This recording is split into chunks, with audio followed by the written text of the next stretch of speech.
Salut et bienvenue dans cette vidéo qui va, je l'espère, vous expliquer un petit peu ce qu'est le jeu de rôle et qui sera donc le premier, on va dire, vlog ou je sais pas comment appeler ça, une chronique ou des vidéos sur une série. Bref, vous choisissez le mot, moi je m'en fous un petit peu. Donc tout ça sur le jeu de rôle. Tout ça, c'est des livres de jeux de rôle, comme ça vous comprenez bien, on est dans l'ambiance jeu de rôle, tout va bien, vous êtes rassurés, j'espère. Et on va parler dans cette première émission de ce qu'est le jeu de rôle et bien comment s'y mettre d'abord. Est-ce qu'il faut avoir une bibliothèque aussi grosse que ça? Est-ce qu'il faut obligatoirement jouer à Donjons et Dragons? Est-ce qu'il faut obligatoirement jouer à Call of Cthulhu? Il faut parler de tout ça, je pense que c'est important puisque j'ai beaucoup de questions qui me reviennent régulièrement. Par quoi commencer? Est-ce qu'il faut acheter tous les livres? Est-ce qu'il faut des dés? Est-ce qu'il faut des cartes? Est-ce qu'il faut des figurines? On va parler de ça. Déjà, la base du jeu de rôle, c'est créer des histoires. C'est le plus important.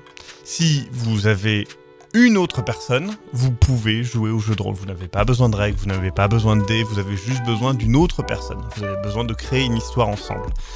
Pour ça, vous pouvez évidemment créer des règles toutes simples ou vous pouvez faire des règles très complexes et il y a plein de gens qui en ont fait pour vous, donc vous pouvez profiter de ça. Ce que je vous conseille, avant même de penser à acheter un jeu de rôle, c'est de faire ce qu'on appelle du freeform. Donc, qu'est-ce que c'est que le freeform? Le freeform, c'est du jeu de rôle sans règles vraiment, libre, où le but est juste de créer une histoire. Le truc de base, c'est quand même d'avoir une sorte d'arbitre du hasard, les dés, parce que c'est quand même la base du jeu de rôle. Alors, les dés viennent un petit peu sous toutes les formes, vous avez des dés à 20 faces, à 4 faces, des dés un peu chelous comme ça, à 5 faces. On va pas s'occuper de tout ça pour le moment. Vous allez prendre ce que vous avez chez vous, par exemple, des dés à 6 faces. Pourquoi des dés à 6 faces? Parce que tout le monde en a, tout le monde a un Monopoly à la con, d'ailleurs n'achetez pas le Monopoly, tout le monde a des dés à 6 faces, c'est très facile, ça ne coûte rien. Vous pouvez en acheter sur Amazon si jamais vous en avez pas, ça s'achète par centaines et ça coûte même pas 1 euro, donc c'est cool. Vous avez vos dés à 6 faces. Quel système de jeu choisir au début pour fonctionner? C'est très simple. On peut partir sur 2 systèmes de base. Le premier, il est hyper simple. Vous avez un dé, l'autre a un dé. Le maître du jeu, celui qui va raconter l'histoire, qui va faire tous les personnages qui ne sont pas le joueur, d'accord? Donc qui va faire le marchand, qui va faire celui qui donne une quête, celui qui va faire les ennemis, celui qui va aussi décrire le monde, qui va faire peut-être une sorte de voix off, qui va expliquer un petit peu l'univers. Et bien lui, il va avoir son dé, et l'autre, il va être le joueur, du coup, un personnage actif qui va dire, moi, mon personnage, il fait ça, mon personnage, il saute, et il va sauver la veuve et l'orphelin, mon personnage, lui, il attaque, je sais pas qui. Il a un autre dé. Vous lancez les 2 dés. Celui qui a le plus haut résultat remporte. Qu'est-ce que ça veut dire? Ça veut dire que si votre personnage, il fait 6 alors que le maître du jeu, il fait 1, vous avez gagné et vous remportez le droit de faire ce que vous voulez faire. A l'inverse, si le maître du jeu a 6 et que vous avez 4 par exemple, vous avez échoué. Le maître du jeu l'emporte et dit ce qui se passe, vous impose un échec par rapport à ce que vous vouliez faire. Donc, comment ça va se passer? C'est très simple. Voici un exemple, joué par mes soins, vous allez voir, c'est incroyable. Je suis le maître du jeu, je suis celui qui décrit le monde. Oh là là, tu arrives dans une plaine, il y a des gens, ils sont attaqués par des monstres. Moi, je suis joueur. Oh là là, du coup, j'ai décidé que les monstres, c'était pas bien, du coup, j'attaque le monstre. D'accord, mais comment veux-tu l'attaquer? J'attaque avec mon épée dans sa tête. Pour qu'il saigne? D'accord. Ah, j'ai fait 5. Ah, j'ai fait 3. Bravo, tu lui donnes un coup dans sa tête. Il saigne. Ouais. Et du coup, maintenant, c'est cool? Non, parce que je t'ai dit, il y avait des monstres. Du coup, il y en a plus que 1. Ah, mince. Du coup, c'est l'autre monstre qui t'attaque toi pour que tu saignes toi parce qu'il a vu que t'avais fait saigner son copain. Ah, j'ai fait 1. Moi j'ai fait 2. Du coup, le monstre il te tape et tu saignes. Oh non alors, c'est pas cool. Voilà, aussi simple que ça. Je sais, c'était très bien joué. Donc, ça c'est le premier système de jeu, c'est ultra basique, ça marche super bien. un autre élément, vous pouvez pousser un petit peu plus, c'est dire, ben voilà, votre personnage, il a une histoire, il a un background, comme on l'appelle ça. Un background, qu'est-ce que ça veut dire? Eh bien, c'est son histoire, c'est son historique, en fait, à ce personnage. Qu'est-ce qu'il a fait avant d'arriver dans cette aventure? Est-ce que c'est un archer émérite? Est-ce que c'est est-ce que c'est, en fait, plutôt un combattant à l'épée? Ou est-ce que pas du tout, en fait, on est dans le futur, et le mec, c'est un super hacker? Ou bien on est dans un univers, eh bien, moderne, et en fait, c'est simplement un flic. Ce que vous voulez, en fait. Mais c'est son historique. Et son historique, eh bien, il vient avec des points forts et des points faibles, tout simplement. Donc, son point fort, ça peut être, il est très fort à l'épée. Et son point faible, c'est, eh bien, il est obèse. Il est en surpoids, il est obèse. Voilà. C'est ça son point faible. Il est très fort à l'épée, mais il est obèse. Ce qui veut dire que quand vous allez lancer un dé qui signifie que, eh bien, c'est votre avantage, donc je vais donner un coup d'épée, vous pouvez tout simplement lancer 2 dés et prendre le dé le plus fort. A l'inverse, si vous vous retrouvez dans un cas où votre défaut va être en avant, par exemple, pour la personne qui est obèse, courir et fuir, d'accord? Eh bien, vous lancerez 2 dés et vous prendrez le résultat le plus bas. Tout simplement. Ça, ces 2 systèmes-là, ils sont ultra simples. Ça vous permet de base de raconter des histoires, de rentrer dans des trucs incroyables. Vous faites ce que vous voulez avec ça. Vous pouvez aller plus loin, dire que vous trouvez une épée qui vous donne une capacité supplémentaire. Par exemple, une épée qui fait dire la vérité si vous la pointez sur quelqu'un. Ça n'a pas à rentrer spécialement dans les règles, en fait. C'est vous qui voyez. Dans votre univers, peut-être qu'il y a de la magie. Peut-être qu'il y a des monstres. Peut-être qu'il y a des secrets. Peut-être qu'il n'y a pas de secrets. C'est vous qui voyez. Peut-être que vous avez envie de raconter une histoire à la Friends. Peut-être que vous avez envie de raconter une histoire au contraire. Une histoire peut-être... une sorte de conspiration un petit peu bizarre avec des gens du FBI, etc. Vous n'avez pas besoin de règles pour ça. Vous avez juste besoin de votre imagination. Et je pense, sincèrement, que c'est le plus important dans le jeu de rôle. C'est de revenir à la base avant de commencer à essayer d'acheter plein de livres qui sont tous très bien. Enfin, pas tous, hein, mais ils sont très bien. C'est pas le problème. Je ne vous dis pas que ce n'est pas bien d'acheter des livres de jeu de rôle. Je vous dis que si vous voulez commencer au jeu de rôle, essayez un petit peu. Un des trucs qui est pas mal par rapport au jeu de rôle, c'est que beaucoup de gens le font sur Internet. Alors...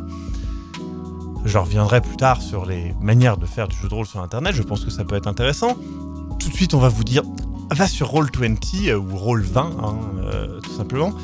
Tu vas voir, il faut faire ça, il faut faire... Je pense, encore une fois, ne vous complexifiez pas la vie. Allez sur Discord, allez sur Skype, allez sur Facebook, sur Messenger, allez par SMS, par téléphone. L'important, c'est que vous soyez en lien avec quelqu'un. Vous avez chacun vos dés de votre côté, et puis vous lancez les dés, ou bien il n'y en a qu'un seul qui lance les dés pour les autres, parce qu'il a plus de dés que les autres.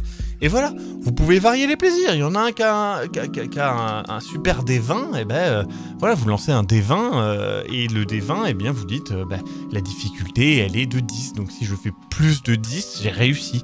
Ou elle est de 15. Si j'ai fait plus de 15, j'ai réussi. Mais comme j'ai un avantage, j'ai plus 2 par exemple. Donc ça veut dire je lance, j'ai fait 10, il faut au moins 12, ouais mais j'ai plus 2, donc j'ai 12, donc je réussis. Ça peut être ce genre de truc là. Encore une fois, vous n'avez pas besoin d'un logiciel pour ça, vous avez simplement besoin d'être avec quelqu'un. Donc vraiment, ma volonté là-dedans, c'est vraiment de vous dire, vous cassez pas trop la tête pour savoir si vous aimez ou pas le jeu de rôle, parce que souvent, les gens ils disent, putain, j'ai lu les règles de Donjons et Dragons, je n'ai rien calé. Ça parle de AC, ça parle de DD, ça parle de D20, de D machin.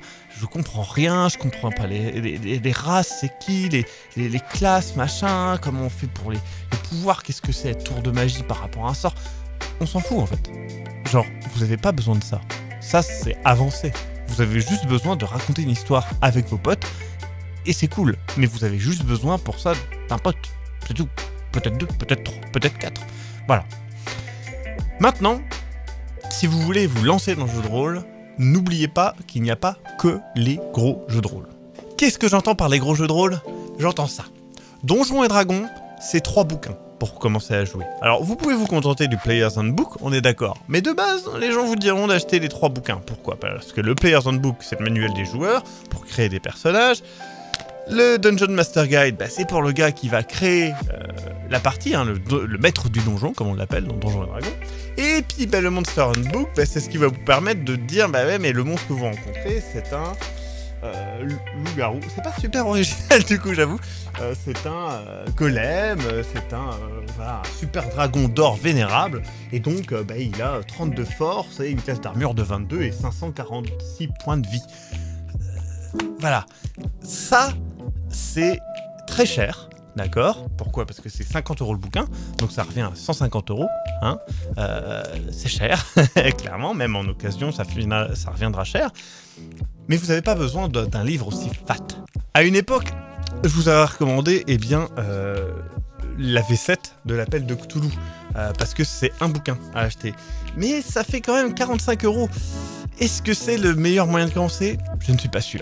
Vous avez des tonnes et des tonnes de jeux de rôle qui sont certes pas très épais, certes pas très connus, mais tout à fait qualitatifs.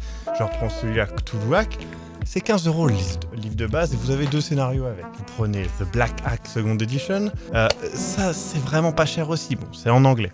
Et c'est très simple. Fiasco, ce genre de jeu c'est combien? Attention, c'est 20 €, mais vous avez énormément de quoi faire dedans et de créer de nouvelles parties. Macadabre, excellent, j'ai fait une campagne dessus, c'est vraiment cool. Ça coûte 15 €. Sombre, il y a plein de tomes, ça coûte 10 €, il y a un système entier là-dedans et c'est super cool. Encore une fois, par rapport à acheter un jeu de rôle, je pourrais faire des centaines de vidéos dessus pour vous dire quel est le meilleur, faire des comparaisons, des machins. Je pense que ça, c'est chacun qui décide ce que vous préférez. Déjà, renseignez-vous. Allez sur des sites comme Grog, G-R-O-G, le lien est dans la description, et regardez les avis des gens. N'hésitez pas à aller sur un Discord. Le Discord de Globtopus marche très bien, mais vous pouvez aller sur n'importe quel Discord et demander de l'avis des gens. Eh ben, vous pensez quoi de Cthulhuac? Eh ben, qu'est-ce que vous pensez de Tales from the Loop? Moi, j'ai vu un truc, ça s'appelle Numerena, ça a l'air vachement bien. Renseignez-vous. Mais sincèrement, je vous le dis, vous n'avez pas besoin de dépenser des centaines d'euros pour vous amuser. Vous n'avez pas besoin d'acheter des livres de jeux de rôle pour savoir si oui ou non vous aimez le jeu de rôle. Maintenant, si vous voulez acheter un jeu de rôle, eh bien, il y en a des centaines qui sont pas très chers, il y en a des centaines qui sont un peu plus chers, il y en a des centaines qui sont très chers. Aucun jeu de rôle n'est parfait, aucun jeu de rôle n'est 100% à chier. Acheter des jeux de rôle, ça vous permet surtout de découvrir des autres méthodes de pensée, des autres méthodes de jouer. Et justement, des méthodes de jouer, il y en a plein. Il y a des gens qui sont narrativistes. Narrativiste, qu'est-ce que ça veut dire? En fait, ça veut dire que vous mettez l'histoire avant tout. Le système de jeu, comme je vous l'ai un peu expliqué au début, vous mettez ça de côté. La règle, elle dit que machin, tant pis, c'est pas grave. Puisque là, tout de suite, ce qui est important, c'est l'histoire. Moi, je veux savoir si le mec, il trouve l'indice. Il faut qu'il trouve l'indice, ça serait vraiment cool qu'il trouve. Il a raté son jet. Tant pis, c'est pas grave, il trouve quand même. Et à côté de ça, il y a le côté beaucoup plus ludiste, donc les gens qui vont préférer vraiment le système de jeu. Justement, on parlait de Donjons et Dragons 4e édition notamment, ou 3,5, Pathfinder par exemple. C'est des systèmes de jeu où il va y avoir beaucoup de règles. Il va y avoir justement des combats assez longs, assez tactiques, où vous allez devoir choisir bien, les compétences de vos personnages au millimètre pour avoir le personnage le plus efficace, le plus puissant, et dire moi j'ai pris mon épée, c'est une épée spéciale qui lui permet d'avoir cette capacité, du coup je vais aller derrière l'ennemi pendant que mon camarade va lancer un sort de zone qui va permettre de faire ça, mais du coup comme c'est tel ennemi je vais prendre telle épée, et voilà. Ça, encore une fois, c'est à vous de découvrir. Est-ce que vous préférez juste raconter des histoires, ou est-ce que vous préférez vous rentrer dans des règles, etc. C'est deux systèmes de jeu totalement différents. Moi personnellement, j'aime pas trop masteriser, donc diriger des parties en tant que maître du jeu ludique. Je préfère le côté narratif. J'aime bien raconter des histoires, vous l'avez certainement vu. À l'inverse, en tant que joueur, ça me dérange pas spécialement un système ludique parce que j'aime bien les jeux de plateau et du coup ça se rapproche du jeu de plateau. Donc si en plus il y a un petit scénario et je peux incarner un personnage que je choisis, c'est cool. Donc pour résumer, le jeu de rôle, c'est avant tout raconter des histoires à la manière que vous voulez.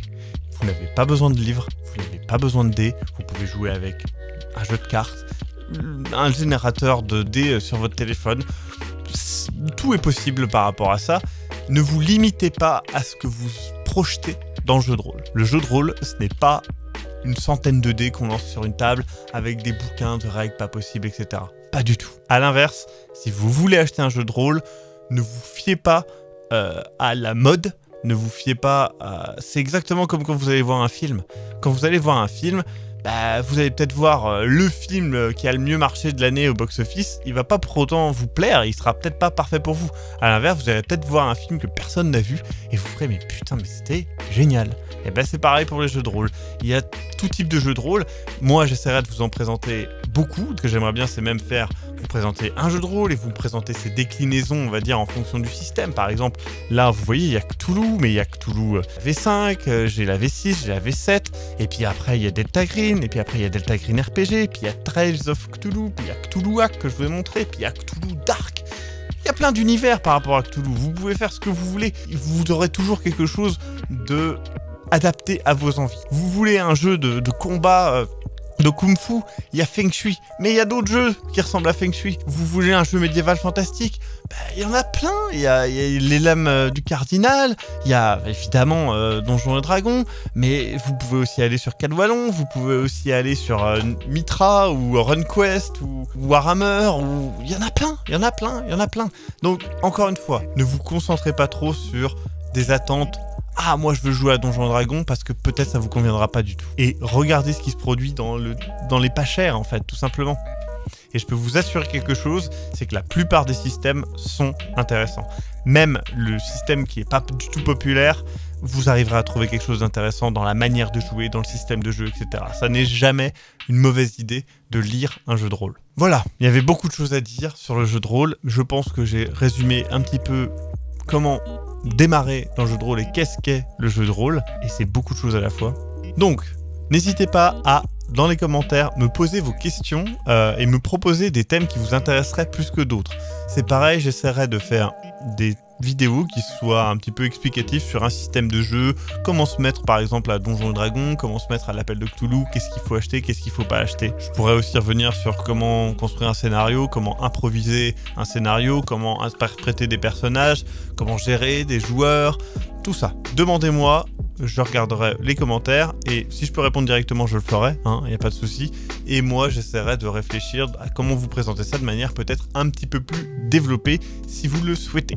Après, je peux rester sur des formats plus simples comme ça aussi de temps en temps. Je pense que c'est bien de vous donner simplement mon avis en vidéo. Donc, j'ai hâte de lire vos commentaires.